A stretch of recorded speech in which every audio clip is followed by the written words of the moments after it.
My church already exists, because it has its supernatural head and its divine head, and it has its members, the disciples, still small, a germ being formed, perfect only in the head directing it, imperfect in the rest, which needs the touch of God to be perfect, and some time to grow.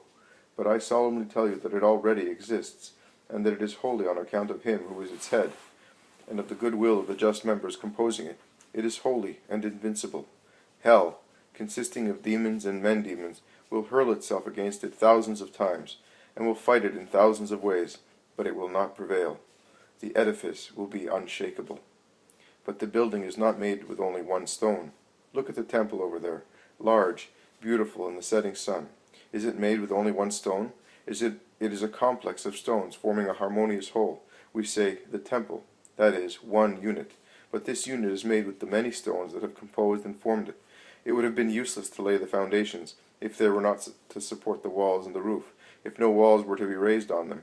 And it would have been impossible to raise walls and support the roof, if first they had not laid solid foundations, proportioned to such a huge mass. So with this interdependence of parts, also the new temple will rise. In the course of ages, you will build it, laying it on the foundations that I have given it, and which are perfect for its massive size.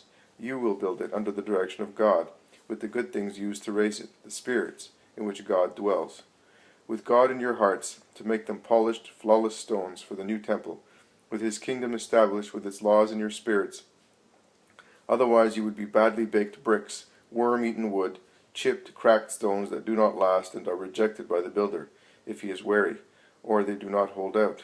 They cave in, making a part collapse if the builders appointed by the Father to the construction of the temple are idolatrous builders, who are proud in their hearts, but do not watch over or work hard on the building that is rising, and neglect the materials used to make it. Idolatrous builders, idolatrous guardians, idolatrous keepers, thieves, robbers of the trust in God, of the esteem of men, robbers full of pride who are pleased to have the possibility of making a profit and of having large stocks of materials, but they do not watch whether they are good or of inferior quality, the cause of ruin. You, new priests and scribes of the new temple, listen. Woe to you, and to those who after you will become idolatrous and will not watch and look after themselves and the other believers, to examine and test the good quality of the stones and timber, without trusting appearances, and will bring about ruin by allowing inferior quality or even harmful materials to be used for the temple, scandalizing and causing disaster. Woe to you if you will allow unsafe curved walls to be erected, full of large fissures that will collapse easily as they are not balanced on solid, perfect foundations. The disaster would not come from God, the founder of the church, but from you, and you would be responsible for it before God and men. Care, attention, insight, prudence, the stone, the brick, the weak beam, which would be ruinous in a main wall, can serve for parts of minor importance and serve well. That is how you must be able to choose, with charity, in order not to disgust the weak parts, with firmness, not to disgust God and ruin his edifice.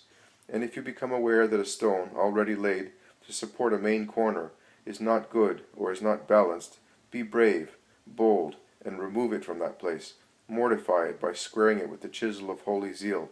If it howls with pain, it does not matter. It will bless you later, in the course of ages, because you saved it. Move it, appoint it to another office. Do not be afraid to send it away altogether, if you see that it is the cause of scandal and ruin and rebels against your work. Few stones are better than much rubbish. Do not be in a hurry.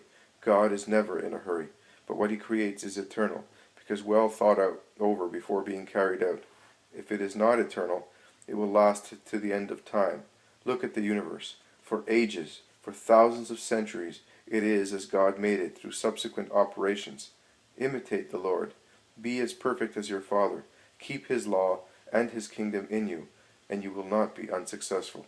But if you were not so, the building would collapse. You would have toiled in vain to erect it. It would collapse, and only the cornerstone and the foundations would be left.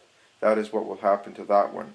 I solemnly tell you that is what will happen to it, and that will be the fate of yours if you put in it what is in this one: parts diseased with pride, avidity, sin, lust, as that pavilion of clouds, so gracefully beautiful, was blown away and dispersed by a breath of wind, while it seemed to be settling on the top of that mountain.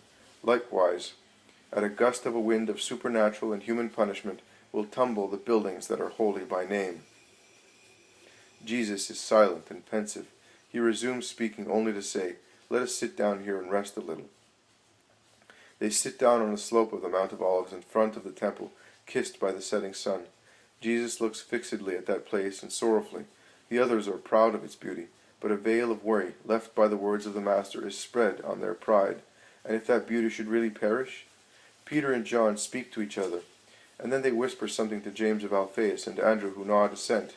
Then Peter addresses the Master, saying, "Let us go aside and explain to us when your prophecy on the destruction of the temple will take place. Daniel mentions it, but if things were as he says, and as you say, the temple would have but a few more hours. But we do not see any armies or preparations for war. So when will it happen? Which will be the sign of it? You have come. You say that you are about to go away, and yet it is known that it will only happen when you are among men. So, will you come back? When will you come back? Tell us, so that we may know."